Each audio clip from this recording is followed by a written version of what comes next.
자, 그러면 첫 번째 수업 진행하도록 할게요. 30쪽으로 갑니다. 30쪽 부동산의 개념.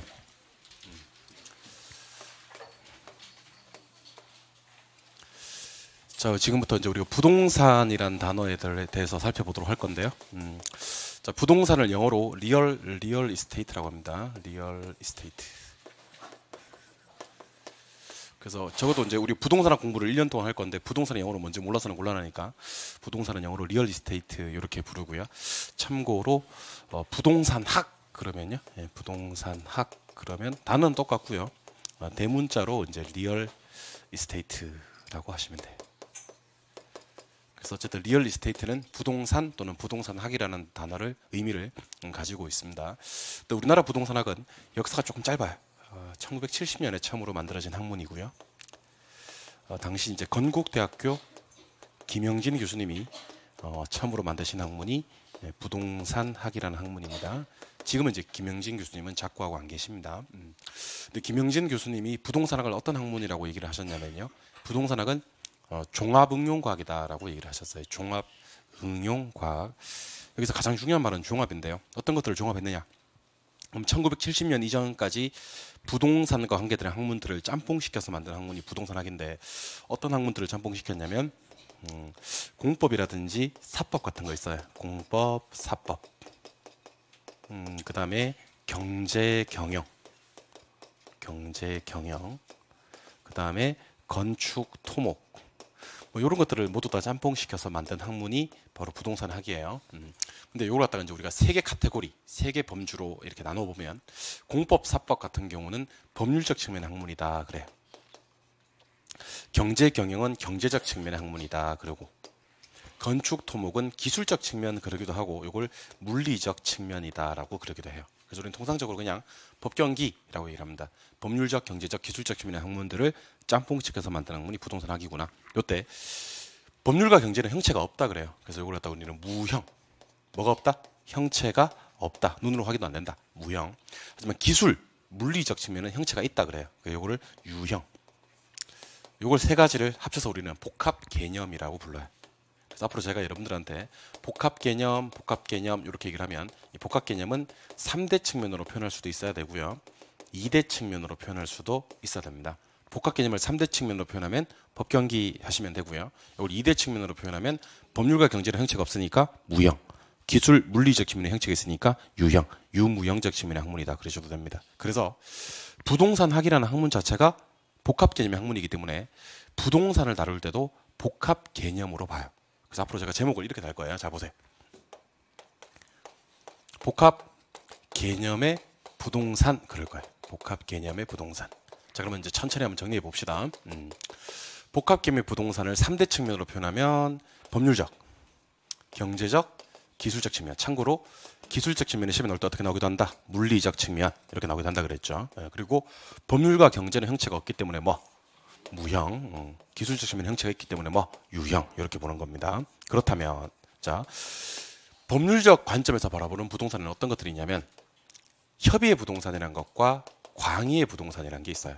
협의는 좁은 의미, 광의는 넓을 광자 쓰거든요. 넓은 의미. 그러니까 항상 협의 광의는 법률적 측면에서 구분이다. 경제적 측면에서 바라보는 부동산은요. 자, 따라해 보세요. 자산, 자본, 생산 요소, 소비재, 상품. 이거 나중엔 다 암기하셔야 됩니다. 자산, 자본, 생산 요소, 소비재, 상품 이렇게 부동산을 분류하는 것들은 다 경제적 측면에서 분류해요. 기술적 측면에서 분류하는 부동산은요. 자, 따라해 보실까요? 자연, 공간, 위치, 환경. 자연, 공간, 위치, 환경 이렇게 보는 것은 기술적 측면의 분류입니다. 그래서 간혹 시험에서 이렇게 나오기도 해요. 다음 중 경제적 측면에서 부동산을 본 게 아닌 것을 찾아라. 단답형으로. 그런 다음에 뭐 자산, 자본, 생산요소, 소비재, 자연. 그러면 답은 뭐가 되죠? 자연. 자연은 경제적 측면이 아니라 기술적 또는 물리적 측면의 부동산이니까. 하지만 이 세 개 중에서 이제 우리가 시험 관련해서 제일 많이 그동안 출제되었던 건 물론 경제적 측면도 많이 나옵니다만은 법률적 측면에서 바라보는 관점인 협의 부동산과 광의 부동산에 대해서 정리를 좀 하셔야 됩니다. 협의 부동산은 좁은 의미의 부동산인데 토지와 그 정착물을 부동산으로 바라보는 관점이 가장 좁은 의미에서 부동산을 바라보는 관점인데 이거는 민법 99조 1항에 규정되어 있는 내용입니다. 그래서 나중에 여러분들 그 민법, 금요일날 민법 수업 시간이 될 건데요. 민법 책을 받을 때 항상 같이 받는 한 장이 아니고 좀 얇은 교재가 있죠. 그게 법전이거든요. 나중에 심심할 때 그 민법 법전 99조를 한번 찾아가 보세요. 그 민법에서는 부동산을 뭐라고 정의하냐면 부동산이라 하면 99조 1항입니다. 토지와 거정청물을 말한다. 그렇게 얘기를 합니다. 그 민법 99조 2항이 뭔지 아세요? 99조 2항은 1항 외의 것들은 다 동산이다라고 보는 거예요. 그 민법에서는 토지와 거정청물은 뭐 부동산, 나머지는 싹 다 동산, 이렇게 보는 이분법을 보는 관점이에요. 토지와 거정청물은 부동산, 나머지는 동산. 물론 토지와 거정청물은 여러분들 들어보시니까 부동산 같아요, 안 같아요? 부동산 같죠, 그죠? 예, 근데 조금 더 넓은 의미로 부동산을 보면요. 방금 얘기했던 토지와 거정청물을 받고, 그러니까 협의의 부동산을 받고, 여기다가 이제 준부동산이라는 게 더해집니다. 참고로 준부동산은 의제 부동산이다라고 부르기도 해요. 여기서 이제 우리가 개념 들어가기 전에 이거부터 한번 정리를 하고 가요. 우리 개론에서 협의라는 개념과 광의라는 개념에서는요, 항상 요 개념을 갖다 여러분들이 기억하셔야 됩니다. 받고. 유명한 단어인데요. 받고. 그럼 여러분들 토지와 거정청물은 협의예요, 광의예요? 이렇게 물으면 토지와 거정청물은 일단 뭐가 맞아요? 협의가 맞죠. 근데 광의는 뭐를 받고 시작해요? 협의를 받고 시작하죠. 그러면 광의에도 토지와 거정청물은 있어 없어? 있는 거. 항상 요 개념을 기억하시라고요. 그러면 협광의를 구분하는 기준은 토지와 거정청물이다 아니다? 토지와 거정청물로는 협광의를 구분할 수가 없다는 얘기예요. 토지와 거정청물은 협의도 있고 광의도 있으니까. 그러면 토지와 거정청물을 구분하는 협의와 광의를 구분하는 기준은 토지와 거정청물이 아니라 뭔 부동산? 준부동산으로 구분한다는 겁니다. 그래서 지금부터 질문 2개 나갈 테니까 OX로 대답해 주시기 바랍니다. 자, 마무리 준비하시고 출발합니다. 토지와 거정청물은 협의의 부동산에 속한다. OX. 맞습니다. 토지와 거정청물은 광의의 부동산에 속한다. 이것도 오해요. 토지와 거정청물은 뭐니까? 협의니까 당연히 뭐에 속한다? 광의에 속하는 거예요. 왜냐하면 광의는 뭐를 받고, 협의가 아까 토지와 거정청물을 했으니까 토지와 거정청물을 받고 준부동산이 더해지는 거니까. 그럼 문제 하나만 더. 준부동산은, 의제 부동산은 협의의 부동산에 속한다. 이건 X지. 의제 부동산, 준부동산은 어디만 속한다? 광의에만 속하지 협의에 속하지 않는 거예요. 그러니까 항상 협의의 부동산, 광의의 부동산에는요, 토지와 거정청물을 붙박이 해놓으세요. 토지와 거정청물은. 협광이 둘 다 있으니까. 그럼 뭘로 구분하는 거예요? 준부동산. 그럼 토지와 거정청물 무조건 넣어놓고 준부동산이 없으면 뭐가 되고? 협의가 되고, 준부동산도 있으면 광의가 되는 겁니다. 그럼 과연 준부동산이 뭘까? 저희 준부동산 지금 정리합시다. 자, 준부동산 그러기도 하고 의제 부동산 그러기도 해요. 준부동산 그러기도 하고 의제 부동산 그러기도 하는데, 일단 어떤 것들이 있냐면 자동차, 건설기계, 항공기, 선박, 대표적인 준부동산이에요. 공장재단, 광업재단, 대표적인 준부동산이에요. 그 다음에 어업권, 임목, 대표적인 준부동산이에요. 그럼 이런 애들은 준부동산이 되는 건데요. 준부동산은 방금 제가 원래는 부동산 아니었어요. 토지와 거정청물 아니니까. 근데 부동산에 준하여 취급하기로 했습니다. 부동산으로 의제해 줍니다. 그래서 얘를 부동산에 준하여 취급한다 그래서 준부동산. 부동산으로 의제해 준다 그래서 의제 부동산이라고 합니다. 근데 의제 부동산이 되기 위해서는, 준부동산이 되기 위해서는 반드시 공시방법을 등기나 등록으로 공시해야 돼요. 등기 등록으로의 공시방법을 갖춤으로써 원래는 부동산 아니었지만 부동산에 준하여 취급되는 것들, 부동산에 준하여 취급되는 것들을 우리는 준부동산이라고 부른다는 거예요. 자, 그럼 준하여 취급된다는 말은 무슨 말이냐면 2개만 기억할게요. 지금은요. 나중에 3, 4월달 가서 조금 더 할 거예요. 첫 번째는 저당권 설정할 수 있고요. 저당권 설정할 수 있고, 두 번째는 감정평가. 아까 수투감 할 때 평가의 대상이 된다는 겁니다. 자, 그러면 저랑 지금부터 저당권에 대해서 얘기를 좀 드려보도록 하겠습니다. 저당권. 여러분들 민법 시간에 우리 시간에 배우시는 게 총 4개를 배우시거든요. 첫 번째는 민법 총칙을 배우세요. 그 다음에 물권, 채권, 그 다음에 특별법 이렇게 배우시거든요. 공인중개사 민법은 총칙 배우시고 물권, 채권, 특별법 이렇게 배우십니다. 그럼 총칙 끝나고 나면 물권법을 배우시겠는데, 물권법에 가면요, 소유권이 먼저 아세요? 소유권? 뭐예요? 뭔지를 물었잖아. 소유권이면 누가 여러분들한테 뭔지를 물으면 물건을 배타적으로 사용 수익, 그만해. 내가 다 했다. 물건을 배타적으로 사용 수익 처분할 수 있는 권리를 소유권이라고 그래요. 사용 수익 처분할 수 있는 권리. 근데 소유권을 제한한다 그래요. 소유권을 제한한다 그래서 제한 물권이라고 배우거든요. 뭘 제한한다고요? 소유권이 뭐냐면 사용, 수익, 처분한다 그랬잖아요. 그러니까 사용과 수익을 제한한다. 그래서 이걸 용익물권이라는 게 있고요. 그리고 처분을 제한하는 물건이 담보물권이 있어요. 요 얘기는 나중에 우리 민법쌤이 해주실 거예요. 담보물권에 가면 민법 조문 순서가 유치권, 질권, 저당권. 근데 질권은 우리 부동산과 크게 관계가 없거든요. 그래서 유치질, 저당권 세 개가 담보물권이라고 배우세요. 이 저당권에 대해서 얘기를 할 거예요. 담보물권이에요. 담보물권. 근데 저당권은 누구의 특권이냐면 부동산의 특권이에요. 그러니까 동산은 저당권 설정이 돼, 안 돼? 안 돼. 저당권은 누구만 돼? 부동산만 돼. 그래서 여러분들 전당포 가서 시계 맡기고 돈 빌리는 것은 질 잡힌다 그래요. 질권 설정이지 그건 저당권 설정이 아니야. 정확하게 얘기하면. 왜냐하면 저당권은 누구의 특권이니까. 부동산의 특권이니까. 근데 방금 제가 말씀드렸던 준부동산 있잖아요. 얘들 부동산처럼 취급하기로 했잖아요. 그래서 얘들 저당권 설정 돼요. 누가 여러분한테 물어. 아니 자동차는 부동산도 아닌데 왜 저당권 설정이 되는데? 라고 물으면 준부동산에서 그렇다고 얘기하시면 돼요. 근데 준부동산이 되기 위해서는 꼭 공시방법을 뭐나 뭘로 해야 돼? 등기나 등록. 그러니까 부동산 아니지만 공시방법이 부동산과 똑같은 거야. 등기부가 있어야 되고 또는 등록증이라도 있어야 돼. 그러니까 등기나 등록으로 공시함으로써 원래 부동산 아니지만 부동산에 준하여 취급한다 그럴 거예요. 그리고 나중에 여러분들 감정평가라는 걸 배우시게 되는데 감정평가의 전문가가 누구예요? 감정평가의 전문가. 감정평가사겠죠. 예. 근데 감정평가사가 무슨 감정평가사인지 아세요? 사실은 부동산 감정평가사예요. 우리가 흔히 시험 있잖아. 감정평가사 시험. 그 사람들 무슨 감정평가사라고? 부동산 감정평가사라고. 그럼 그분들이 대부분 감정평가하는 게 뭐냐면 토지 얼마인지, 이 건물 얼마인지, 아파트 얼마인지 이런 거 감정평가하는 걸 직업으로 하는 사람들입니다. 아시겠죠? 근데 그 법원의 공매물권, 경매물권 이런 경우에는요. 이 사람들이 자동차, 건설기계, 항공기, 선박 이런 거 감정평가 해요, 안 해요? 해요. 무슨 감정평가사인데? 부동산 감정평가사인데. 자동차를 감정평가하고 혼자 앉았다니까? 왜요? 주무동산에서 그런 거예요. 나중에 가면 중요한데. 감정평가 방법이 자동차는 감정평가 방법이 거래사례 비교법을 쓰고요. 건설기계, 항공기, 선박은 감정평가 방법이 원가법을 쓴다라고 나중에 배우시면 돼요. 이게 상당히 중요해요. 나중에 가면. 그러면서 나중에 제가 한번 더 묻습니다. 뭐라고 묻냐면 아니 이게 자동차, 건설기계, 항공기, 선박 이런 것들은 부동산도 아닌데 이런 걸 왜 감정평가로서 배워요? 그러면 여러분들이 그때 기다렸다는 듯이 준부동산이라서 그렇다라고 얘기하면 되는데 못할 거예요 아마.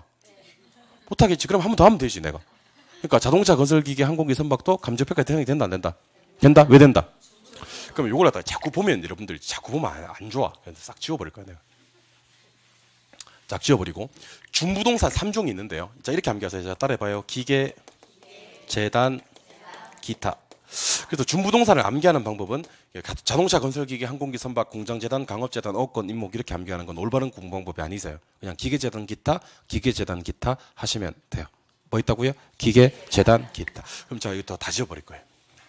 그러니까 여러분들 집중해서 보셔야 됩니다. 왜냐하면 있을 때 잘해야 돼요. 칠판에 있을 때 잘해야 되지. 없어지면 없어져 봐야 있을 때 귀한 걸 알아. 알겠죠? 다시 묻겠습니다. 혈강이를 구분하는 기준은 토지와 거정청물이에요. 준부동산이에요. 준부동산을 의제부동산이라고 하는 것도 아시죠? 예. 준부동산이 되기 위해서는 공시방법을 뭐나 뭐로 해야 돼요? 등기나 등록을 해야 돼요? 원래는 부동산 아니지만 부동산에 준하에 취급하는 거 두 가지만 얘기해 주세요. 첫 번째 뭐 할 수 있고 저당권 설정할 수 있고 감정 평가의 대상이 되기도 합니다. 종류는 몇 종 있어요? 3종. 뭐예요? 내가 운을 띄울게.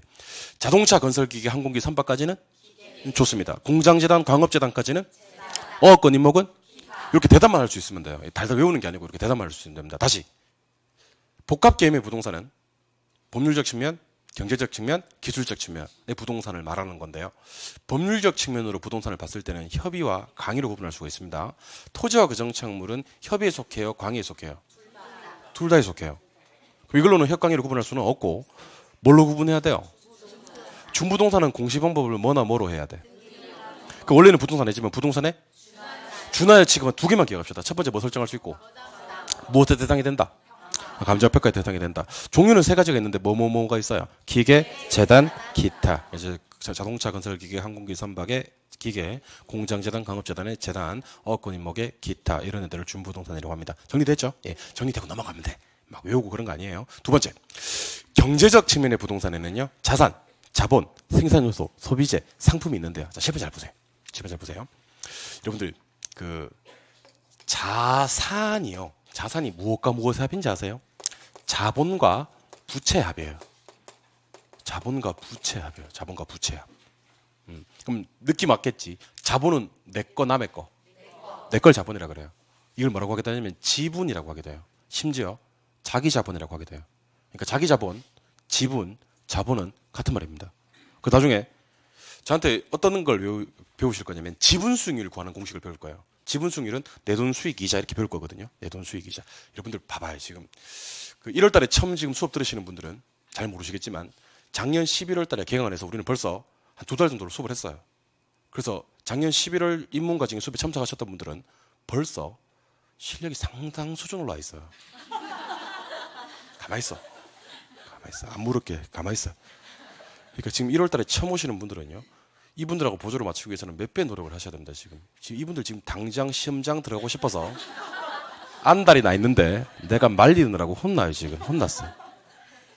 표정이 여유가 있지 않나? 그렇죠. 그렇습니다. 하지만 내가 이분들한테 질문하지는 않습니다. 내가. 자. 지분 수익률 하고 배우실 건데 그 시험에 나올 때 어떻게 나오기도 하냐면 자기 자본 수익률 이렇게 나오기도 해요. 자기 자본 수익률. 왜냐하면 자기 자본이 지분이고 지분을 회계하기 위해서는 자본이라고 해요. 항상 내 돈을 자본이라고 하고요. 남의 돈을 부채라고 해요. 이걸 합쳐서 자산이라고 합니다. 알겠죠? 그러면 여러분들 자산 규모가 크다고 해서 무조건 좋은 회사인 건 아닌 거 아시겠죠? 자산 규모가 큰데 자본은 요만큼밖에 없어. 부채가 이만큼이야. 그래서 자산이 커. 이런 회사는 부실 기업일 가능성이 많다는 겁니다. 항상 자산 안에 자본 구성과 부채 구성이 얼마 있는지도 따져봐야 되겠다는 생각을 하시기 바랍니다. 알겠죠? 저 그리고 따라해 보세요. 생산재 그러기도 하고 생산 요소 그러기도 해요. 소비재, 상품. 생산재, 소비재, 상품 요 세 가지에 대해서 좀 알려드리겠습니다. 우리가 일반적으로 생산의 3요소 그래요. 생산의 3요소. 생산의 3요소 그러면 토지, 노동, 자본 그렇습니다. 근데 우리 부동산 학에서는 토지, 노동, 자본을 다 따지는 않고 토지 위주로 따져요. 이걸 투입하면 소비재를 만들어낼 수가 있는데 주택, 상가, 농작물 같은 걸 만들어낼 수 있어요. 주택, 상가, 농작물. 근데 우리 부동산 학에서는 주택 따지면 됩니다. 그럼 토지는 대표적인 생산재가 되고요. 주택은 대표적인 소비재가 되는데 마치 이것은 생산재와 소비재의 관계는 빵과 밀가루의 관계입니다. 그러니까 여러분들 대답 한번 해보세요. 대답 한번 해보세요. 여러분들 배고플 때요. 배고플 때 빵 먹나요? 아니면 밀가루 퍼먹나요? 빵 먹죠. 그럼 빵은 내가 최종 뭐 하는 거다? 소비하는 거다. 이걸 소비재라 그래요. 근데 빵을 소비하려면 필연적으로 밀가루라는 생산 요소가 투입이 돼야 되는 거 아닙니까? 다시 우리가 잠자고 거주하고 생활하는 곳은 토지입니까? 주택입니까? 자는 곳은 주택이죠. 근데 주택에서 잠을 자려면 토지라는 생산재가 투입돼야 되는 거 아닙니까? 그런 구조예요. 이해하셨어요? 그러니까 주택은 대표적인 뭔데? 소비재인데 주택을 소비하려면 토지라는 뭐가 필요하다? 생산재가 필요하다는 겁니다. 이해하셨어요? 근데 토지가 뭐가 맞긴 한데 생산 요소가 맞긴 한데 소비재가 되는 경우도 있어요. 자, 우리가 관광지 놀러 왔어요. 관광지 놀러 갔을 때는 그 자체를 보는 거예요. 거기다 집 짓고 살려고 보는 거예요. 그 자체를. 그때는 토지가 그 자체가 소비재가 되기도 한다는 겁니다. 그걸 그냥 그대로 보기 위해서 소비하기 위해서 사용하는 경우도 있다. 그럼 결론 냅시다. 토지는 일반적으로 뭐가 맞지만 일반적으로는 생산재가 맞지만 뭐 되는 경우도 있다. 소비재가 되는 경우도 있다. 그러니까 우리 그 부동산 학은요 사회학이란 말이에요. 사회학은요 반드시 뭐뭐 한다라는 지문이 잘 안 나와요. 그러니까 예를 들면 이런 경우지. 토지는 생산재지 소비재가 되는 경우는 결코 없다. 뭐 이렇게 나오면 OX. 느낌적으로도 X 아닙니까? 그죠? 그러니까 토지는 일반적으로 생산재가 맞지만 소비재라는 경우도 있다. 그럼 자 그럼 보세요. 토지라는 생산재를 투입했어요. 듣고 있나? 2년 살았어요. 어디다? 주택에다. 그럼 2년 주택을 뭐 했네? 소비했네. 근데 좀 더 큰 평형대로 이사 가려고 집을 내놨어. 그러면 걔가 거래 대상이 되는 뭐가 되는 거지? 상품이 되는 거지. 그러니까 부동산 시장에서는 상품이 그냥 나오는 게 아니고 보통 뭐 투입되고 생산 요소 투입되고 뭐 소비재 하다가 뭐로 나온다? 상품. 그럼 상품을 받으면 상품을 내가 샀어, 그지? 그럼 뭘 줘야 돼? 돈을 줘야지. 아니 상품을 받았다고. 그럼 뭘 줘야지? 돈. 근데 없어 보이게 돈 그러지 않는다고. 항상 우리 뭐니 그러지 나만. 항상 돈은요 내 돈과 남의 돈을 구분한다고. 내 거, 남의 거 합쳐서. 그러니까 이게 수요공급 이론이에요, 사실은. 수요공급. 자, 여러분 대답 한번 해볼래요? 경제 활동하는 곳이 어디죠? 시장이죠. 시장은 수요와 공급이 만나는 곳 아닙니까? 그럼 수요자들이 공급자들에게 돈을 주고 공급자들은 수요자들에게 상품을 제공할 거 아닙니까? 그럼 지금부터 출발합니다. 공급자들이 수요자들에게 상품을 제공한다면서요. 근데 부동산 시장에서는 상품이 그냥 나오는 경우가 없다고요. 뭘 투입해서? 투입해서 뭐 하다가 그러다가 받았으면 돈 줘야 될 거 아니에요. 근데 돈을 유식한 말로 내 거, 남의 거 합쳐서 문제 풀다가 이런 단어가 뜨면 이거는 무슨 측면의 부동산이다? 경제적 측면, 경제 활동하는 곳, 시장에서 벌어지는 일이니까 경제적 측면의 부동산이 아닌가라는 생각을 하시는 겁니다. 이것도 이제 제가 지워버릴 거예요. 지금 대가리 좀 치워봐요. 써보게 하는데 이거 제가 지워버릴 거예요. 대가리 치웠다 이제. 자, 그러면 있을 때 잘하라고. 자, 경제 활동하는 곳이 어딘데? 시장인데 시장은 수요 공급이 만나는 곳 아닙니까? 그래서 수요자들은 공급자들에게 돈을 줘야 되는데 여기는 빠져 있지만 내 거, 남의 거 합쳐서 공급자들은 수요자들에게 상품을 제공해야 될 건데 뭐 투입되고 뭐 하다가 그 다음에 상품으로 나오는 게 일반적이다. 맞죠? 예. 기술적 측면의 부동산은 나머지 하시면 돼요. 이제 한번 해볼까? 협의 광의는 무슨 측면? 법률적. 자산자본, 생산요소, 소비재, 상품은 경제적. 자연공간, 위치 환경은 기술적 또는 물리적인데 요거 이렇게 한번 공부해볼까요? 자, 눈으로, 눈인데요. 눈으로 확인이 안 되는 건 제가 뭐라 그랬어요? 그럼 눈으로 확인이 가능한 것은요? 자, 그러면 방금 기술적 측면에서 바라보는 부동산은 눈으로 확인이 돼야 돼, 안 돼야 돼? 자, 한번 봅시다.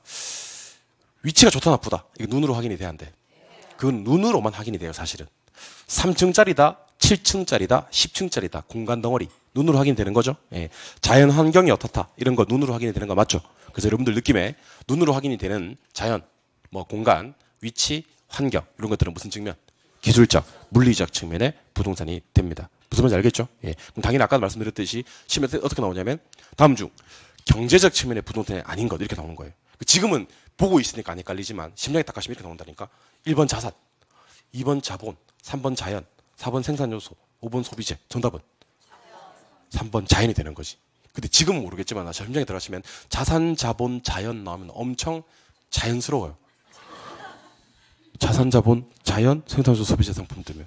그러니까 이거 머릿속에 개념이 없으면 틀릴 수도 있다는 겁니다. 머릿속에 협광이는 법, 자산, 자본, 생산요소, 소비재 상품은 경, 자연공간, 위치 환경은 기, 물리적 측면이고 협광이를 구분하는 기준은 일단 토지와 거정채무는 둘 다 넣어놓고요. 중부동산 가지고 구분하는데 중부동산 없으면 협의, 있으면 광의, 중부동산은 등기 등록의 공시 방법을 갖춤으로써 저당권, 감정평가 등 부동산에 준하여 취급되는 것들로서 자동차 건설기계, 항공기, 선박의 기계, 공장재단, 광업재단의 재단, 어업권, 임목 등의 기타로 나뉘어진다. 이렇게 제가 자꾸 반복해 드릴 거예요. 여러분들 암기할 때까지. 암기할 때까지 반복해 드리는 겁니다. 그 누각이나 한번 해보자는 자세로. 암기할 때까지 암기 드리고 까먹으면 또 암기 드리고 지치지 않고 암기 드리겠습니다. 아시겠죠? 예. 근데 우리가 지금까지 봤었던 것은 복합 개념의 부동산이었어요. 복합 개념의 부동산. 요거는 구분해야 될 게 복합 부동산입니다. 복합 부동산. 복합 부동산. 자, 지금 한번 보셔야 합니다. 자, 제가 부동산을 그려보라 라고 얘기하겠습니다. 부동산을 그려보라 그러면 우리나라 사람들은 부동산을 어떻게 그려야 되냐면 좀 배운 사람들은 부동산을 이렇게 그립니다. 이렇게. 근데 외국 사람들한테 부동산을 그려보라 그러면 외국 사람들은 좀 배운 사람들은 부동산을 이렇게 그립니다. 이유를 알려드립니다. 자, 우리 법은요. 우리 법은 토지와 건물을 각각 독립된 부동산으로 보고 있습니다. 독립된 부동산을 보고 있다. 그래서 이유를 두 가지만 제가 근거를 제시하면요. 우리나라는 토지 등기부와 건물 등기부를 각각 따로따로 두고 있는 나라예요. 심지어 어떤 경우도 있냐면 나중에 우리 민법 시간에 배우실 거예요. 관습법상, 법정, 지상권 이런 단어 배우시게 될 건데요. 토지 소유자와 건물 소유자가 갑이야, 갑. 그럼 갑이 토지도 갖고 있고 건물도 갖고 있는 상황인데 경매라든지 또는 다른 기타 사유로 인해서 건물 소유권이 이렇게 넘어가 버리는 거지. 그래서 토지 소유자와 건물 소유자가 달라지는 경우가 있을 수도 있다는 거예요. 우리나라에서는. 이게 전혀 이상한 일이 아니라는 거예요. 왜냐하면 토지와 건물은 각각 독립된 부동산으로 다루는 나라니까. 근데 외국에 가보면요. 외국에 특히 미국 가볼까요? 미국 뭐 저기 어디 시카고 가볼까요? 시카고? 미국 시카고에 가면요. 토지와 건물을 어떻게 보냐면 하나로 본다는 거예요. 그러니까 건물을 토지 위에 볼록 나와 있는 부분으로 인식을 하지요.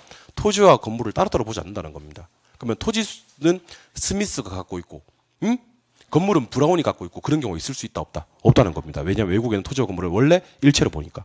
그러니까 전 세계에서 우리나라하고 일본만 그래요. 우리나라하고 일본만 토지와 건물을 독립적으로 보고 외국에서는 토지와 건물을 일체로 보는 거지. 근데 우리나라에서도요. 부동산 활동을 할 때는 토지와 건물을 일체로 처리하는 경우가 많다는 얘기입니다. 예를 들면 부동산 사고 파는 활동을 거래 활동이라고 합니다. 그 다음에 부동산 중개 활동도 있죠. 마지막으로 감정 평가 활동도 있습니다.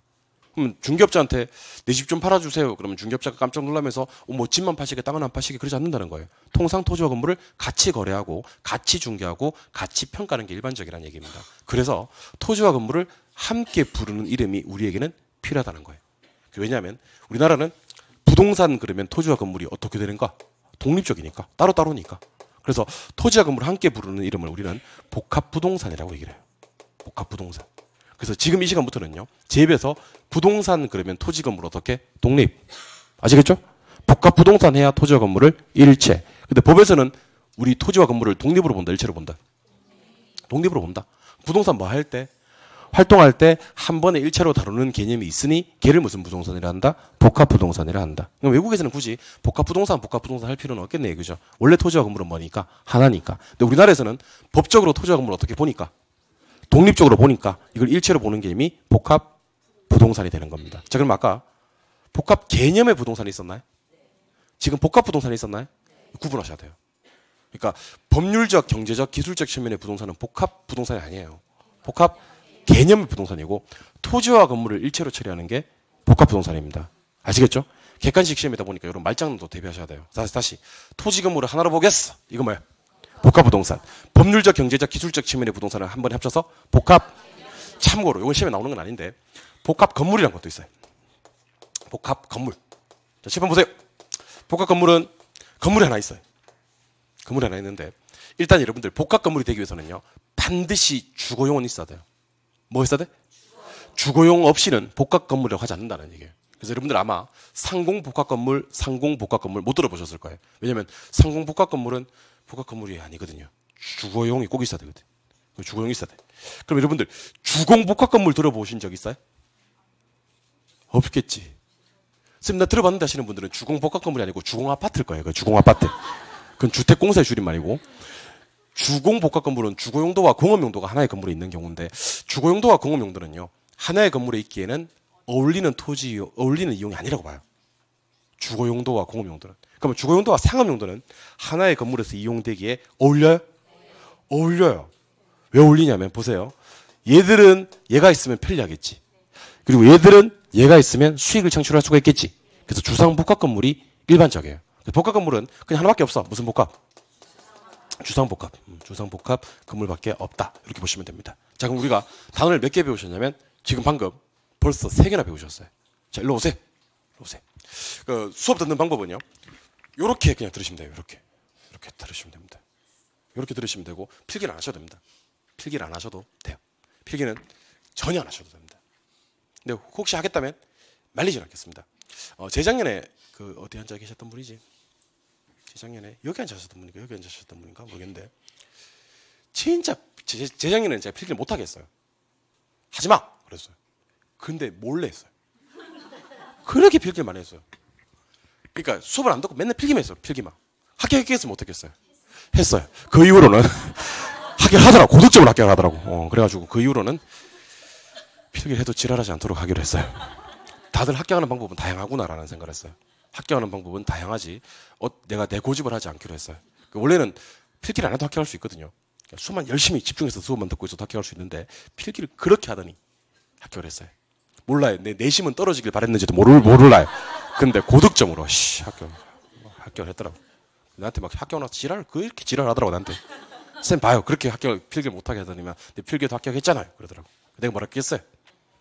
잘했다 했어요. 잘했다. 축하합니다. 그분이 학교 나서 부탁한 얘기가 있어요. 제발 자기 후배들 중에서 자기와 같은 성향이 있는 사람들 우리 이제 그만 필기하게 해주세요 라고 얘기하더라고요. 그래 그러자 하고 내가 그렇게 합의를 했습니다. 그 세상에 못 고치는 병이 몇 가지 있잖아요. 그죠? 뭐 아직 암도 완치는 어렵잖아요. 100% 어렵고 뭐 백혈병 이런 것도 어렵잖아요. 백혈병. 물론 혈액암이긴 하지만 그리고 필기하는 병. 3대 난치병 중에 하나입니다, 여러분들. 못 고쳐요, 그거. 고쳐보려고 했는데 필기하는 병은 못 고치더라고요. 손이 떨린대. 필기를 안 하고 있으면 손이 놀고 있으면 안 하셔도 돼. 근데 하겠다면 말리진 않겠습니다. 자, 다시 한번 해볼게요. 우리가 단어를 3개 배웠는데요. 자, 일단 복합으로 출발하는 단어들은요. 기본적으로 2개 이상이 결합된 경우를 복합이란 말을 쓸 수가 있는 거예요. 그러니까 1개 가지고는 복합이라는 말을 쓸 수가 없고요. 2개 이상부터 복합이라는 말을 쓰는 거예요. 우리가 배운 단어는 일단 세 가지인데요. 첫 번째는 복합 개념의 부동산 그랬어요. 복합 개념의 부동산. 두 번째는 그냥 복합 부동산 그랬어요. 복합 부동산. 세 번째는 시험에 잘 나오는 건 아닌데 단어를 알고 계셔야 되는 거니까 복합 건물 그랬어요. 복합 건물. 이거 배운 적 있나요? 예. 그럼 복합 개념의 부동산은요, 세 개가 결합이 된 거예요. 법률적, 경제적, 기술적. 법률적, 경제적, 기술적 측면의 부동산을 갖다 우리는 복합 개념의 부동산 그래. 근데 토지하고요, 건물하고 아니면 그 위에 정착물을 일체로 보는 부동산. 그러니까 토지 위에 건물을 하나로 보는 부동산을 우리는 복합 부동산 그래. 그다음에 주거 용도와 상업 용도가 하나에 있는 건물요. 주상복합 건물, 건물 하나에 상업 용도와 주거 용도가 함께 있는 경우를 복합 건물 그런다 그랬어요. 근데 복합 건물은 그렇게 중요한 게 아니고 복합 개념의 부동산과 복합 부동산은 반드시 구분하셔야 되거든요. 그래서 이렇게 합시다. 자, 두 개는 두 개 이상이에요. 두 개 이상이 아니에요. 두 개 이상이죠. 두 개 초과가 아니고 두 개 이상이기 때문에 두 개부터 두 개 이상이에요. 그럼 세 개는 두 개 이상이에요, 아니에요? 맞죠, 그죠? 예. 두 개도 두 개 이상이고 세 개도 두 개 이상이니까, 그죠? 그럼 두 개도 두 개 이상, 세 개도 두 개 이상. 자, 보세요. 법, 경기 이렇게 세 개 결합되잖아요. 그러면 말을 길게 하셔야 돼요. 복합 개념의 부동산 이렇게 하는 거예요. 근데 토지, 건물 이렇게 두 개만 결합되잖아요. 그럼 말을 짧게 끝내는 거예요. 복합 부동산 이렇게. 그냥 뭐 이렇게 합시다. 알겠죠? 이 바닥 원래 그런 바닥이에요. 뭐 논리도 없고 그래요. 그러니까 자, 잘 들어봐야 돼요. 법, 경기 이렇게 세 개 결합되잖아요. 그 말 길게 복합 개념의 부동산 이렇게 하시는 거예요. 근데 토지하고 건물 두 개만 딱 결합되잖아요. 그럼 무슨 부동산? 복합 부동산 이렇게 하시면 되는 거예요. 알겠죠? 토지, 건물을 한 번에 보는 건 복합 부동산이고 순서 바꿨다고. 예. 토지, 건물을 한꺼번에 보는 건 복합 부동산. 법률적, 경제적, 기술적 측면의 부동산은 복합 개념의 부동산. 그렇게 하시면 되는 겁니다. 알겠죠? 문제 나갑니다. OX로 대답해 주세요. 법률적, 경제적, 기술적 측면의 부동산을 복합 부동산이라 한다. OX. 이거는 복합 부동산이 아니에요. 법률적, 경제적, 기술적 측면의 부동산은 복합 부동산이 아니라 복합 개념의 부동산이고 토지와 건물을 일체로 처리하는 부동산을 복합 부동산이 한다는 걸 기억하시기 바랍니다. 다시 일로 오세요. 자, 우리 민법 99조 1항에서는 무엇과 무엇을 부동산이라 한다 그랬냐면 토지하고 그 정착물. 여기서 말하는 근은요. 이 근가요? 이건가요? 흰가요? 랜드인가요? 랜드죠, 랜드. 랜드는 뭐 랜드예요? 랜드죠, 랜드. 그러니까 토지와 그 정착물 할 때 그는 토지 정착물을 얘기하는 거예요. 그러니까 결국 민법에서는 무엇과 무엇을 부동산이라고 하냐면 토지하고 토지 정착물, 그 정착물이니까 토지 정착물을 말하는 겁니다. 근데 우리가 좀 이따 토지는 정말 많이 배우실 거예요. 택지, 부지, 후보지, 이행지, 대지, 맹지, 필지, 획지, 뭐 법지, 빈지, 나지, 건부지, 공지, 공원지, 유지, 휴한지, 한계지, 소지, 원지, 포락지, 선화지 엄청나게 배우실 겁니다. 그러니까 토지는 좀 이따가 질리도록 토지를 배우실 거고요. 잠깐 그 정착물에 대해서 저랑 심도 깊은 대화를 한번 나눠보도록 하겠습니다. 그 정착물이 무슨 정착물이라고요? 토지 정착물이라고요. 토지 정착물. 그럼 저랑 지금부터 토지 정착물에 관한 심도 깊은 대화를 한번 나눠보도록 할게요. 자, 실문 보세요. 토지 정착물은 이번 시험에 나왔어요. 29회 시험에 나왔습니다. 토지 정착물은 종류가 크게 두 가지가 있어요. 종속 정착물이 있고요. 종속 정착물이 있고 독립 정착물이 있어요. 독립 정착물. 자, 따라해 보실래요? 종속, 독립. 자, 느낌 왔을 건데요. 자, 토지 위에 정착물이 하나 있대요. 정착물 보이시나요? 예. 네. 근데 땅을 갖고 있으면요, 그 위에 정착물까지 소유권이 미쳐. 그럼 무슨 정착물? 종속 정착물. 느낌 왔어요? 예. 네. 땅을 갖고 있는데 땅 소유자와 이거 소유자가 다른 건 아니고 다를 수도 있어. 그러면 땅은 갑이 갖고 있는데 이거 정착물의 소유권은 을이 갖고 있을 수도 있어. 그럼 무슨 정착물? 독립 정착물. 느낌 왔어요? 예. 그러니까 눈으로 봤을 때, 눈이에요. 자꾸 그립니다만은. 눈으로 봤을 때는 전부 다 토지 위에 뭐돼 있는 물건인데, 정착돼 있는 물건인데, 법적으로. 땅을 갖고 있으면 그 위에 것까지 소유권, 정착물까지 소유권이 미쳐. 무슨 정착물? 종속 정착물. 땅 소유자 따로, 이거 소유자 따로 될 수 있는 게 무슨 정착물? 독립 정착물이 되는 겁니다. 그러면 대부분 정착물은요, 종속적인 거예요. 그래서 한번 적어볼까? 담장, 미분리 과실. 미분리 과실이 뭐예요? 미분리 과실이. 사과나무에 걸려있는 사과 정도 생각하시면 돼. 감나무에 걸려있는 감 정도 생각하시면 된다고. 아시겠죠? 그 다음에, 수목. 수목 뭔지 모르는 사람 없죠. 예. 농작물 등등등. 그러니까 대부분 정착물은 무슨 정착물이다? 종속 정착물이다. 그래서 지금 이 시간부터요. 종속 정착물을 공부하시는 상황이 발생하셔서는 안 돼요. 왜냐하면 대부분 종속 정착물이니까. 근데 독립 정착물 딱 4개 있습니다. 이런 게 좋은 거예요. 이런 게. 독립 정착물 4개. 그럼 우리는 독립 정착물 4개를 지금부터 정리를 하시고요. 이거 4개 말고는 싹 다 종속 정착물 하시면 되는 거예요. 4개를 갖다가 암기해 주시면 됩니다. 이거 암기를 꼭 하셔야 됩니다. 첫 번째, 건물이요. 아까 말씀드렸어요. 우리 법은요. 토지와 건물을 일체로 본다, 독립으로 본다. 그럼 토지 소유자와 건물 소유자가 다를 수 있다, 없다? 대표적으로 건물은요. 독립 정착물이 되는 거예요. 두 번째, 조심하셔야 됩니다. 자, 미분리 과실, 수목이나 수목의 집단, 그 다음에 농작물, 이렇게 4가지. 자, 7번 보세요. 방금 제가 미분리 과실이요. 보고 있나? 수목 보고 있나? 예. 농작물 보고 있어요? 예. 요 3가지는요. 종속이랬어요? 독립이랬어요? 종속이랬죠. 근데 얘가 독립이 되는 경우가 있어요. 옆에 붙어 있는 말이 중요한데요. 자, 관습법상 명인방법을 갖춘다 그래요. 뭐를 갖춘다? 요거는 민법 시간에 나중에 배우시는 건데요. 명인방법이란 건 이제 이게 내 거라고 표시를 그걸 하는 거예요. 자세한 명인방법에 대해서는 민법쌤과 상의를 한번 해보도록 합시다. 알겠죠? 예.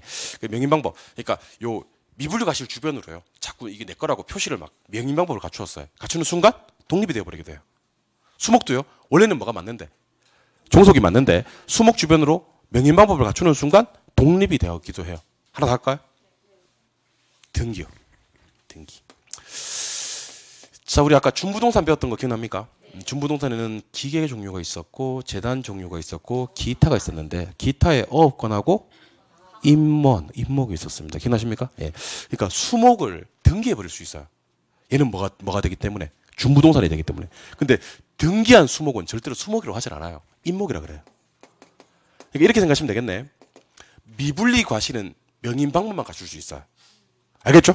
수목은 뭐도 되고 뭐도 되는데 명인방법도 되고 등기도 되는데 명인방법만 갖추었을 때는 그냥 뭐라고 하다가 수목이라고 하다가 뭐 해버리는 순간 등기해버리는 순간 임목이 되어버리는 겁니다. 뭔지 알겠죠?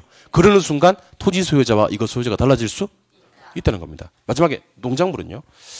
자, 갑의 땅 위에다가 갑이 자기 농작물을 재배했어요. 그럼 이 농작물은 갑 거. 그럼 농작물은 당연히 뭐죠? 종속이죠. 근데 을이 갑에다가 농작물을 재배한 거예요. 자, 따라하세요. 토지 소유자, 경작자. 그러니까 이 개념이 나온다니까. 그러니까 경작자가 자신의 토지에다가 농작물을 재배한 게 아니고 타인의 토지에다 농작물을 재배한 거지. 그러면 이 농작물의 소유권은 갑 거야, 을 거야? 을 거지. 그럼 토지와는 독립이야, 종속이야? 그래서 이런 말이 나옵니다. 타인 토지. 무슨 토지? 타인 토지에 경작된 농작물은 읊게 되는 거니까, 경작잡게 되는 거니까 독립이 된다는 겁니다. 근데 여기서 이제 우리 이런 말을 써요. 권원이 있다. 권원이 없다. 좀 어려운 말일 수도 있는데 권원이라는 말을 써요. 자, 한번 들어보세요. 을이 갑한테 정상적으로 임대료를 지불하고 이 땅을 빌려서 쓰는 경우는 권원이 있다 그래요. 이해하셨어요? 근데 을이요. 불법으로 밤에 씨를 뿌려버린 거예요. 남의 땅에다. 그럼 이거는 권한이 없죠. 권한이 없을 때가 문제가 된다는. 권한이 있으면 당연히 경작지 주는 건데 권한이 없을 때도요.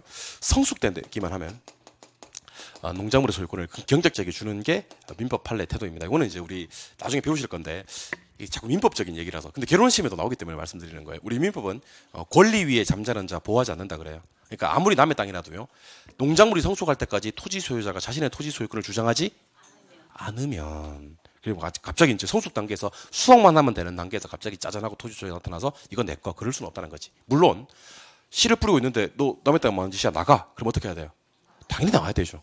원상회복 다 해주고 나와야 됩니다. 혹시 피해를 입혔다면 피해 보상까지 다 해주고 나와야 되는 겁니다. 근데 성숙될 때까지 자신의 토지 소유권을 주장하지 않았다면 당연히 경작자에게 소유권을 주는데, 결혼에서는 그것까지는 물지는 않을 것 같고요. 제가 봤을 때는 그냥 타인 토지에 경작된 농작물 정도만 기억하시면 될 것 같아요.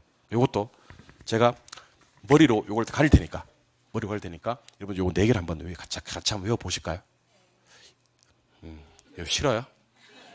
여러분 제가 수업 시간에 암기까지 다 시켜드릴게요. 여러분 내 말만 잘 들으면 수업 시간에 집에 가서 복습할 거 없게끔 암기까지 다 시켜드릴 테니까 여러분들 좀 같이 한번 해봅시다. 우리 같이 한번 우리 하나 만들어 가봅시다. 우리 같이 이번 시험에 결혼 한 70점 정도 작품 하나 만들어 봐요. 작품 하나 같이 하실까요? 네, 알겠습니다. 토지 정착물은 대부분 종속 정착물인데 독립이 몇 개 있다? 4개 있다.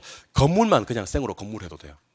나머지요, 미분리 가실이나 수목이나 농작물이면 옆에 단어를 꼭 붙이셔야 돼요. 미분리 가실은 뭐 붙일까요? 명인방법을 갖춘 요거 붙이시면 돼요. 수목은 명인방법을 갖춘 수목 해도 되고 등기된 임목 해도 되고, 등기할 때는 수목이라는 말 쓰지 않는다 그랬어요. 그 다음에 어느 토지에다가 경작된 농작물, 타인 토지, 권한이 있고 없고 상관없다 그랬어요. 성수만 대주면 권한이 없어도 경작자에게 소유권을 주는 게 우리 민법 판례 태도입니다. 그래서 타인 토지에 경작된 농작물, 요 4가지가 우리 독립된 정착물로 다루는 겁니다. 그래서 시험에는 당연히 어떻게 나올 거냐면, 이 시험 4개가 참 좋아요. 다음 중 토지와 독립적으로 다루어지지 않는 정착물은 이렇게 나와요. 그럼 몇 개 나오겠어요, 이거? 4개 나오겠지. 나머지 하나 딱 나오는 것이. 그럼 그게 답이 되겠지. 참고로, 최근 시험에서는 국어라는 놈이 답이 되었어요. 국어. 토지와 독립한 게 아닌 거. 그래서 국어가 뭔데? 알 필요 없다니까. 국어뿐만 아니라 엄청 많은 게 전 싹 다 종속 정착물이라니까. 그러니까 종속 정착물이 뭔지 알 필요는 없고, 독립 몇 개 있다? 4개. 이것만 주구장창 암기하시면 되는 겁니다. 아시겠죠? 그러니까 진짜 아는지 모르는지는 제가 지우고 이게 서로 믿고 사는 세상이 돼야 되는데 그러지 못한 것 같아서 저도 유감입니다. 독립정착물 4개를 지금부터 제가 도와드릴 테니까 얘기해 봅니다. 1번 건물 좋습니다. 두 번째 뭐를 갖춘? 갖춘 미분리 과실. 세 번째 명인방법을 갖춘 수목이나 등기된 임목. 어디의 농작물? 타인 토지에 경작된 농작물. 이렇게 주관식으로 4개 얘기할 수 있으면 독립정착물 정리되는 겁니다. 근데 방금 얘기했던 건 토지정착물이고요. 저랑 같이 한번 보실 건 부동산 정착물이라는 게 또 있어요. 아, 선생님, 토지는 넓은 의미에서 부동산에 포함되는 거 아닌가? 예, 그래요. 근데 또 개론에서는 토지 정착물이라는 용어도 그대로 쓰고 부동산 정착물이라는 용어도 그대로 써요. 그럼 부동산 정착물은 주로 토지가 아니라 건물에 설치되어 있는 물건을 부동산 정착물이라고 해요. 물론 범위는 좀 넓긴 하지만. 그러니까 아까 거는 민법적인 측면의 요소가 좀 강했고, 지금 거는 부동산 개론적인 측면이 좀 더 강합니다. 부동산 학적인 측면이 좀 더 강한데, 부동산 정착물은 진짜 정착물이 있고요. 단순 동산이 있어요. 자, 듣습니다. 지금부터. 정착물은 부동산의 일부예요. 그래서 부동산이 팔리잖아요. 그러니까 매수자에게 소유권이 같이 넘어가요. 부동산 운명을 같이 하는 게 정착물입니다. 얘는 시험에 나올 때 그냥 부동산이다 라고 나오기도 해요. 동산은요, 부동산으로부터는 완전히 독립적인 거예요. 부동산이 팔리더라도 매수자에게 소유권이 이전되지 않는 것들이에요. 그래서 제가 지금부터 칠판에 그리는 걸 잘 봐요. 제가 지금 칠판에 그리고 있는 건 변기예요, 변기. 근데 지금부터 하는 얘기 잘 들으셔야 됩니다. 이 변기가 주택에 설치되어 있는 변기예요. 주택에 설치되어 있는 변기는 뭐다? 정착물이다. 그럼 얘는 부동산의 뭐다? 일부다. 그럼 부동산 팔리잖아요? 변기 소유권 매수자에게 넘어가 안 넘어가? 넘어간다. 변기 소유권을 넘기겠다는 얘기를 해야 할까? 따로 안 해. 따로 안 해도 정착물은 부동산에 뭐라서? 일부라서 소유권 넘어가 버리는 겁니다. 그런데 지금 이 변기가 어디에 있는 변기인지 아세요? 변기 가게에 진열되어 있는 변기예요. 이 변기 말고도요, 변기가 막 쫙 있는 그런 변기 가게. 그러니까 뭐 자재, 건설 자재 파는 곳이겠죠. 그러면 여기 건설 자재 파는 가게에 진열되어 있는 변기는 단순 뭐죠? 동산이죠. 부동산부터 완전히 독립적인 거라서 부동산이 팔리더라도 이 변기 소유권이 매수자에게 넘어가지는 않는다. 근데 여러분 생각하셔야 될 게 있어요. 정착물은요, 싹 다 동산이었어요, 원래는. 안 그래요? 왜냐면 건축 자재였단 말이에요. 근데 얘가 이제 부동산에 딱 설치가 되면서 뭐가 되어버렸다는 얘기죠? 정착물이 되어버렸다는 얘기죠. 근데 보니까 정착물인지 동산인지를 구별하는 실익은 보니까 있는 거예요, 없는 거예요? 엄청나게 있네요. 정착물이 되어버리면 소유권 넘어가 버리고 부동산 팔리자마자. 동산으로 취급되는 것들은 내가 이사 갈 때 갖고 갈 수 있는 거니까. 그 역할을 누가 해주셔야 되면 여러분들이 앞으로 해주셔야 되는 거예요. 여러분들이 진짜 중개업자가 되면 이건 놔두고 가셔야 됩니다. 그거 떼가면 안 됩니다. 이건 떼가셔도 됩니다. 이렇게 얘기해 주셔야 됩니다. 그러니까 매수자가 묻겠지. 매도자가 묻겠지. 부동산 팔고 여기는 놔두고 가야 됩니까? 근데 중개업자가 수수료는 다 받아 먹으면서 그걸 왜 나한테 물어봐요? 나 돈을 둘이 알았어요. 이렇게 얘기하면 안 된다는 거죠. 이건 놔두고 가야 됩니다. 이건 들고 갈 수 있습니다. 라고 얘기를 할 수 있어야 되는 거죠. 놔두고 가야 됩니다. 뭐라는 얘기야? 정착물이라는 얘기야. 알겠죠? 이사 갈 때 가져가셔도 됩니다. 뭐라는 얘기야? 그럼 여러분 정착물인지 동산인지를 구분하는 기준을 여러분들이 아셔야 되겠죠? 그래서 정착물인지 동산인지를 구분하는 기준이 4가지가 있어요. 통상적으로. 정착물인지 동산인지 구분하는 기준. 집중하세요. 딴 생각하지 마세요. 집중하세요. 집중력. 즐기자. 무한 반복할 마음의 준비가 되어 있는가.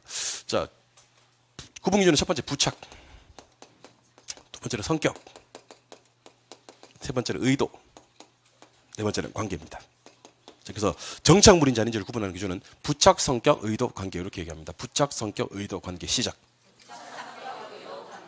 자, 이거 뭐 한 번 들으면 돼. 한 번 들으면. 두 번 들을 것도 없어. 한 번 들으면 끝나. 자, 어떨 때 정착물이고 어떨 때 동산인지 지금부터 심도 깊은 대화를 한번 나눠보도록 할 거예요. 견고하게 부착이 돼 있어서 제거가 잘 안 돼. 그럼 정착물. 쉽게 떴다 붙였다 할 수 있어. 제거가 쉬워. 그러면 동산. 예외 규정 하나 있어요. 제거는 쉬우면 동산인데 제거는 쉬운데 그놈을 제거했더니만 효용이 너무 많이 줄어. 그러면 또 이것은 정착물. 설명 한번 들으면 금방 이해됩니다. 자, 잘 들으세요. 창틀, 인터폰 듣고 있나 지금? 창틀, 인터폰 이런 것들은 견고하게 부착이 되어 있습니까? 맞죠? 쉽게 제거하기 어렵죠? 이런 것들은 뭐다? 정착물. 놔두고 가셔야 됩니다. 창틀 떼가지 마란 말이야. 인터폰 떼가지 마란 말이야. 이건 정착물이니까. 근데 벽시계. 제가 말 좀 할게요. 말하고 있잖아. 네. 벽시계, 거울, 액자 이런 것들은 쉽게 탈부착이 가능하죠? 쉽게 제거가 되죠? 이런 것들은 뭐다? 동산. 근데 예외 규정 하나 있다 그랬어요. 여러분들 요즘 수도꼭지 말고요. 옛날 건물 가면 있는 수도꼭지. 그러니까 십자 드라이브를 하나 풀면 쉽게 풀리는 수도꼭지 있잖아요. 그죠? 그런 수도꼭지는 쉽게 제거가 된다 안 된다? 된다. 그럼 또 동산인데 건물 전체에 수도꼭지를 다 제거해 버렸어. 그러면 그 건물은 물을 못 트는 건물이 되어 버리잖아. 그럼 얘는 제거는 안 되는, 해서는 안 되는 것을 억지로 제거하고 있다는 거야. 걔는 뭐야? 정착물. 그러니까 요걸 갖다가 암기하지 말고 이해 한번 해보자고. 자, 쉽게 제거되지 않아. 정착물. 쉽게 제거가 돼. 동산. 쉽게 제거는 되는데 요 놈을 제거했더니 효용이 너무 많이 줄어. 그렇지. 느낌 왔어요? 한 번 더 합시다. 쉽게 제거가 듣고 있나?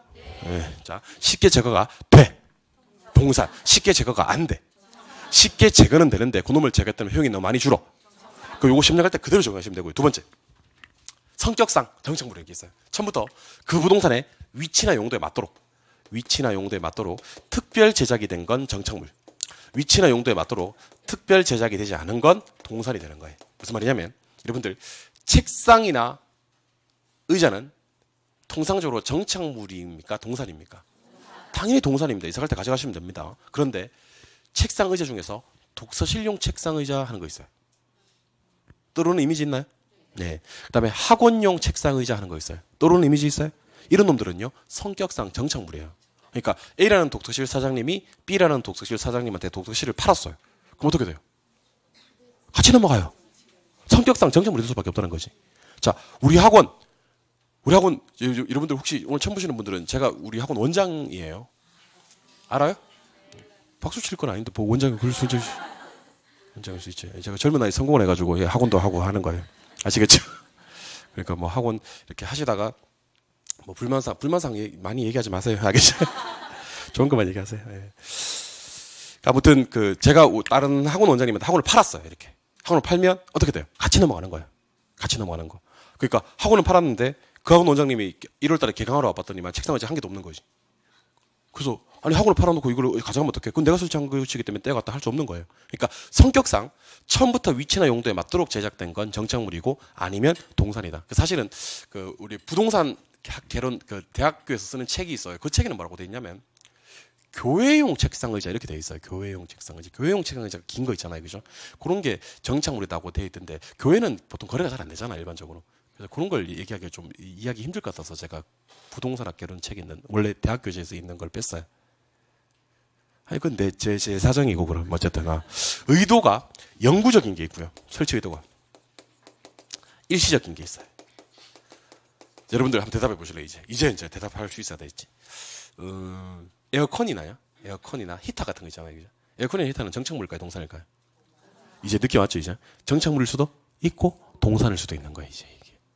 여러분들 일반적으로 스탠드형 에어컨 같은 경우는 당연히 동산이 맞습니다. 이제 갈 때 가져가셔도 되고요. 근데 여러분들 천장에 붙여놓는 시스템 에어컨 아니면 지금 여기 나오고 있잖아요. 그죠? 중앙 집중 이거 히터거든요.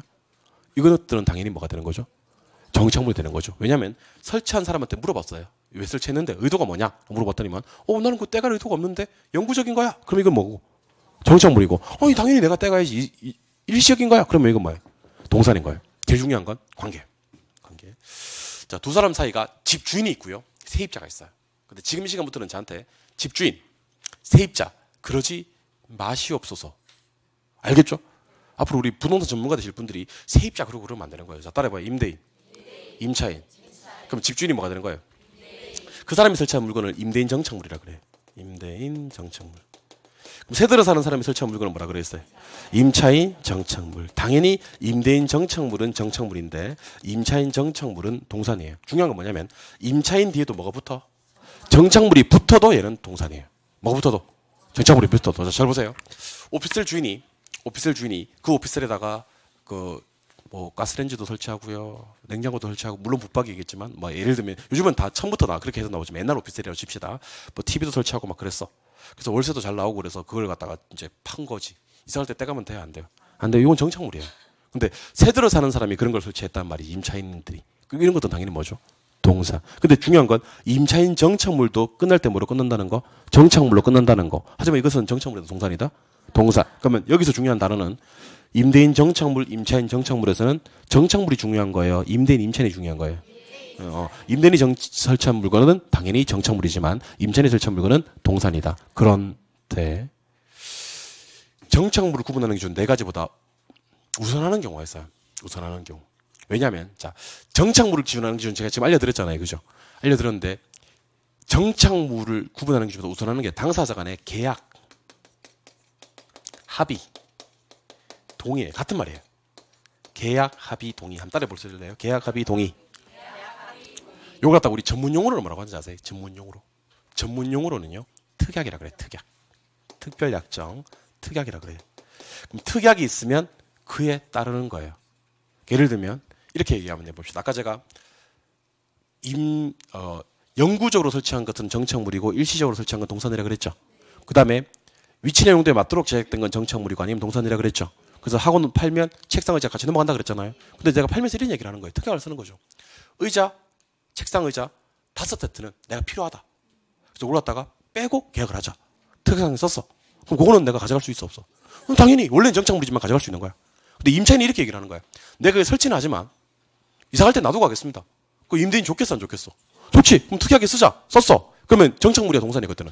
정착물이 되는 거죠. 물론 정착물인지를 아닌지를 구분하는 기준이 몇 개 있지만 4개 있지만 지네들끼리 뭐를 했다면 뭐가 있었다면 뭐를 했다면 이게 우선하는 거지. 이해하셨어요? 근데 아무리 정착물인지 아닌지를 구분하는 기준을 적용해봐도 정착물인지 아닌지가 분명치 아니할 때가 있다는 거. 불분명하다. 그럴 때는 우리 민법은 매수인 손을 들어줍니다. 매수인. 그러니까 정착물인지 아닌지 불분명할 때는 일단 뭘로 취급해버려? 정착물로 취급해버려. 정착물로 취급한다는 것은 부동산에 뭐라서? 일부라서 부동산 팔릴 때 매수자에게 소유권 넘어가는 게 일반적입니다. 그래서 정리를 좀 한번 해보면 자, 설명을 보세요. 저거 한번 지워볼게요. 아까 제가 임대인이 설치한 거 뭐라 그랬어요? 정착물이라 그랬죠. 맞아요? 정착물인지 아닌지가 불분명할 때 뭐라 그랬어요? 정착물이라 그랬죠. 그러니까 대부분 아무 얘기가 없으면 그냥 정착물이라 그랬잖아요. 그래서 혹시 문제 풀다가 경작 목적이 아닌 수목 나왔어요. 정착물이에요. 자연식생 나왔어요. 자연식생이 뭔데? 몰라도 돼요. 정착물이에요. 다년생 식물 나왔어요. 다년생 식물은 뭐예요? 몰라도 돼요. 다 정착물이니까. 지금 공부하는 방법. 동산 3종을 지금부터 한번 암기해 보도록 합시다. 동산 3개. 첫 번째는 자 따라해보세요. 임차인 정착물. 당연히 동산이고요. 두 번째는 따라해보세요. 경작 수확물. 자, 경작 수확물이라는 건 뭐 된 거냐면 수확된 거 얘기하는 거예요. acquired.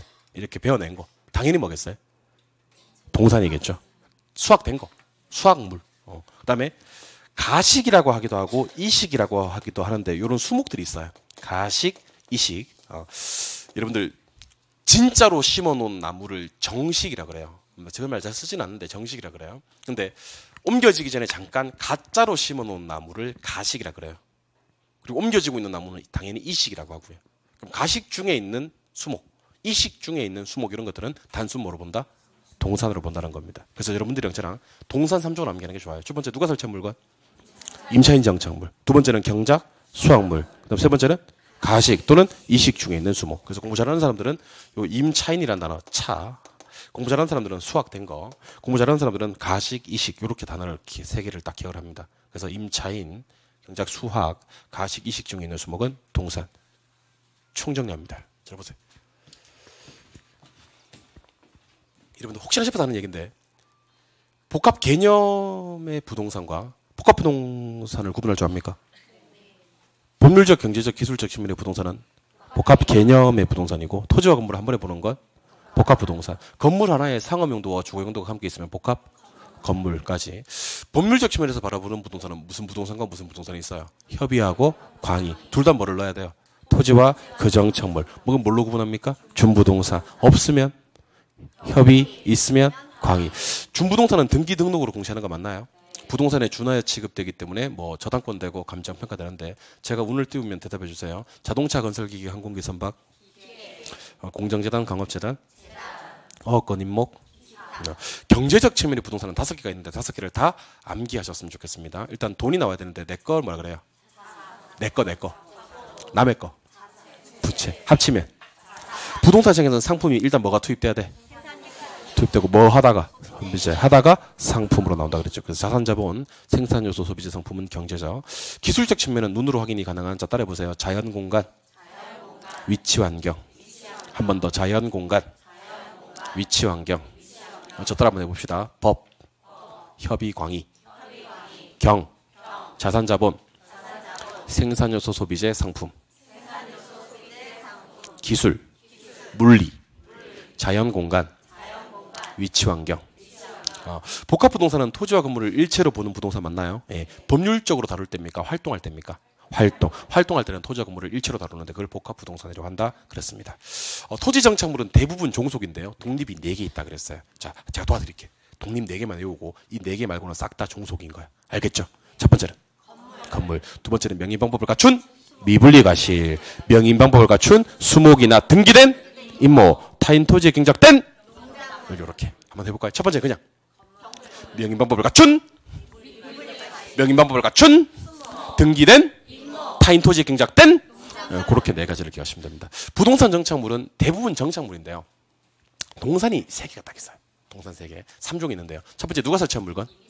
임차인 정착물. 두 번째는 경작, 수확물. 세 번째는 수목인데 어떤 수목? 가식 또는 이식 중에 있는 수목은 동산으로 본다. 불분명할 때는 뭘로 본다 그랬어요? 정착물. 임대인이 설치한 것도 정착물. 그렇게 본다 그랬으니까 기억을 해두시면 좋겠습니다. 몇 개 물어볼 테니까 대답 한번 해볼래요? 정착물 동산 한번 안 할까요? 표정 안 하고 싶은 표정인데 한번 해봅시다. 쉽게 제거할 수가 있어요. 동산 쉽게 제거할 수가 없어요. 정착물 쉽게 제거할 수는 있는데 효용이 너무 떨어져. 정착물 그 부동산의 위치나 용도에 맞도록 특별 제작이 된 것. 정착물 그런 게 아니요. 동산 일시적으로 설치가 되었어. 동산 영구적이야. 정착물 임대인이 설치한 거야. 정착물 임차인이 설치한 거야. 동산 경작 목적이 아닌 수목. 정착물 모르겠으면 정착물 자연식생 정착물 단연생식물 정착물 임대인이 설치한 거 정착물 임차인 정착물은 동산 경작 수확물 동산 가식이나 이식 중에 있는 수목 동산 공부 그렇게 하시는 겁니다. 알겠죠? 예, 교재 표시 좀 할게요. 교재 30쪽으로 갑니다. 교재 30쪽에 가시니까 제1절 부동산의 개념이라고 떠요. 찾으셨어요? 예. 가로 1번에 보시니까 복합 개념의 부동산이라고 뜨죠. 거기 별표 하나 때려주시죠. 복합 개념의 부동산. 표에 우리가 방금 했던 거 쭉 나오고 있습니까? 예. 가로 2번에 복합 부동산 하고 나와요. 그건 동그라미 1번하고 2번만 딱 묶으세요. 복합 부동산은 동그라미 1번과 2번만. 복합 부동산은 동그라미 1번하고 2번하고 묶었어요? 예. 오른쪽 페이지로 가시니까 핵심 정리에 우리가 방금 했던 복합 개념의 부동산, 복합 부동산, 복합 건물에서 3가지가 나와요. 예. 요 별표 하나 더 때려 주시고. 별표 하나 더. 한 장을 넘기십니다. 한 장 넘기시니까 3번에 경제적 개념이란 편이 나와요. 경제적 개념 동그라미 4번으로 한번 가봐요. 동그라미 4번에 가시니까 소비재 있죠. 거기서 2줄 더 내려오시니까 당구장 표시 있습니까? 그거 체크 표시 한번 해볼래요? 당구장 표시 앞에다가 체크 표시 한번 하시고 한번 읽어볼게요. 토지는 일반적으로는 뭐가 맞지만 생산요소, 생산재가 맞지만 토지가 뭐로 사용될 수도 있다? 소비재로 사용될 수도 있다. 기억하고 계세요? 예. 4번으로 들어가시니까 무슨 개념? 법률적 개념. 법률적 개념 밑에 가로 1번과 가로 2번을 묶어주세요. 무슨 부동산과? 뭔가 광의. 근데 협의 부동산과 광의 부동산을 구분하는 기준은 제가 토지와 그정착물이랬어요. 준부동산이랬어요. 그럼 준부동산이 뭔지 알아야 될 거 아닙니까? 오른쪽 페이지로 가시니까 핵심 정리 있습니까? 거기 체크 표시 한번 해봐요. 체크 표시. 체크 표시. 그러니까 앞으로 제가 이렇게 할 거예요. 체크 표시 하라 그러면 체크 표시 하면 되고요. 별 하나 때리세요 그러면 별 하나 때리시면 되고요. 별 2개 때리세요 그러면 별 2개 때리시면 돼요. 그리고 참고로 말씀드리면 별 2개까지가 다예요. 별 3개는 없어. 별 2개 때리면 시험에 나옴. 별 한 개 때리면 중요. 체크 표시하면 그냥 넘어가지 말고 한번 보시고 넘어가시라 이런 얘기입니다. 알겠죠? 그러니까 제가 하라는 대로 했으면 좋겠어요. 저는 제일 찝찝한 게 어떤 거냐면 별 하나 때리려고 하는데 자기 마음대로 3개 때리고 그러면 막 찝찝해 죽을 것 같아요. 막 살 수가 없어 내가. 그런 사람 앞에 앉지 마세요. 알겠죠? 시키는 대로 하실 분들만 앞에 앉으시기 바랍니다. 알겠죠? 별 좋아하시는 분들은 앞에 앉지 마세요. 한 개 때려 그러면 한 개. 그러면 그동안 별 2개짜리가 있었어 없었어? 없었어.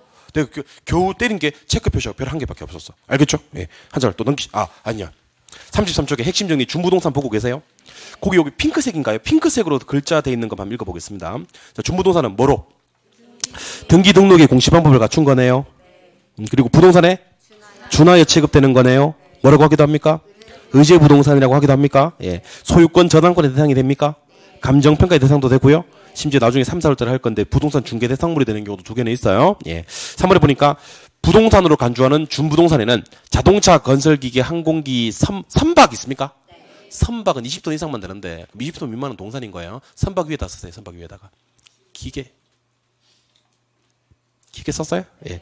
공장재단, 광업재단 보이세요? 네. 그 밑에다 쓰세요. 광업재단 밑에다가 재단. 어권, 광업권, 임목 있습니까? 임목 밑에다가 기타. 그래서 준부동산 3종은 기계재단 기타 하시면 되는 거예요. 예. 한 장 넘기십니다. 한 장 넘기셔서 오른쪽 페이지 가로 3번에 토지정착물이라고 나와요. 동그라미 1번과 동그라미 2번을 묶어주세요. 동그라미 1번의 제목이 뭐죠?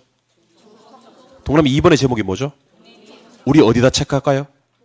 동그라미 2번에다가 체크. 2번에 체크하셨으면 앞에다가 크게 숫자 4를 쓰십니다. 몇 개 있다? 4개 있다. 그럼 밑에 기역, 니은, 디귿, 리을 있습니까? 4개를 한 번만 더 묶어줍니다. 기역, 니은, 디귿, 리을.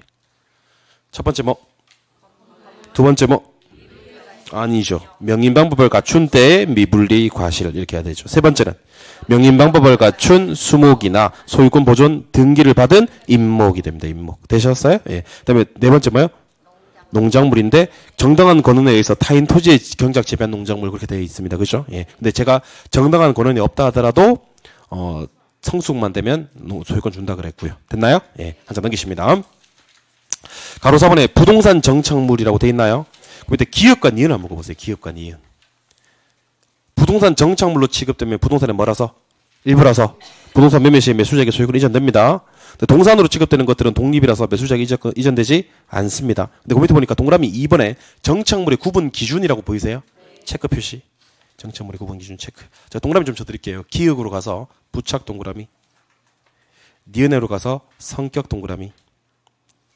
의도 동그라미. 관계 동그라미. 하셨어요? 예. 그리고 핵심 정리 안으로 들어가 볼래요? 핵심 정리. 핵심 정리 체크. 체크하셨으면 3, 4번 묶습니다. 3, 4번. 핵심 정리 3, 4번 묶었어요? 4번에 한 번 더 체크. 4번. 자, 3번 읽을게요. 매년 경작 노력을 요하지 않는 나무, 자연식생, 단연생 식물은 뭐죠? 정착물이에요. 매수자에게 소유권 넘어가겠네요. 근데 동산으로 보는 것이 몇 개 있다? 3개. 얘기합시다. 시작. 임차인, 정착물, 경작, 수확물, 가식이나 이식 중에 있는 수목 이런 것들은 동산으로 처리됩니다. 뭔 말인지 알겠죠? 예. 그래서 오른쪽 페이지로 가시니까 길잡이 문제 있습니까? 길잡이 문제. 보고 있나? 예. 길잡이 문제. 제가 오늘은 시간이 없어서 답만 보겠습니다. 1번. 다음 토지 정착물 중 토지와 독립된 걸 찾으래. 독립된 게 아닌 걸 찾으래. 그러지 말고 그래도 우리 독립된 걸 찾아봅시다. 건물은 독립 맞나? 소유권 보존 등기된 임목도 독립 맞나? 구분은 독립 맞나? 명인방법을 구비한 수목은 독립 맞나? 권한에서 타인 토지에 재배되고 있는 농작물은 독립 맞나? 답은 몇 번? 그런 식으로 나와. 쉽게 나와. 쉽게. 이번에 가볼까? 부동산의 개념에 대한 설명이다. 적절하지 않은 것을 찾아라. 그런 말 있죠? 예, 1번 가보겠습니다. 부동산은 등기함으로써 공시효과를 얻는다. 예, 부동산은 공시방법이 등기죠. 예. 2번 공장재단이나 강업재단은 부동산에 준하여 취급된다. 그래요? 왜요? 준부동산이니까요. 예, 3번에 갑니다. 임차인 정착물은 부동산으로 간주되는 것이 원칙이다. 한 글자 떼야 될 것 같은데. 불을 떼는 게 좋습니다. 불을 떼는 게. 그럼 뭐를 임차인 정착물은 뭐로 간주되는 게? 동산으로 간주되는 것이 원칙이다. 불을 떼라고. 부가 어디 있는데 하시는 분들은 잘 찾아보면 부가 있다. 임차인 정착물은 뭐로 취급되는 게? 동산으로 간주되는 것이 원칙이지 부동산으로 간주되면 안 된다는 얘기입니다. 뭔 말인지 알겠죠? 예, 이런 식으로 쉽게 나옵니다. 한 장을 넘기시면 제2절에 부동산의 분류라고 되어 있습니까? 거기 별 2개. 오늘 별 2개 처음으로 나갑니다. 부동산의 분류 시험에 반드시 나옵니다. 조금 쉬었다가 부동산의 분류부터 시작합니다.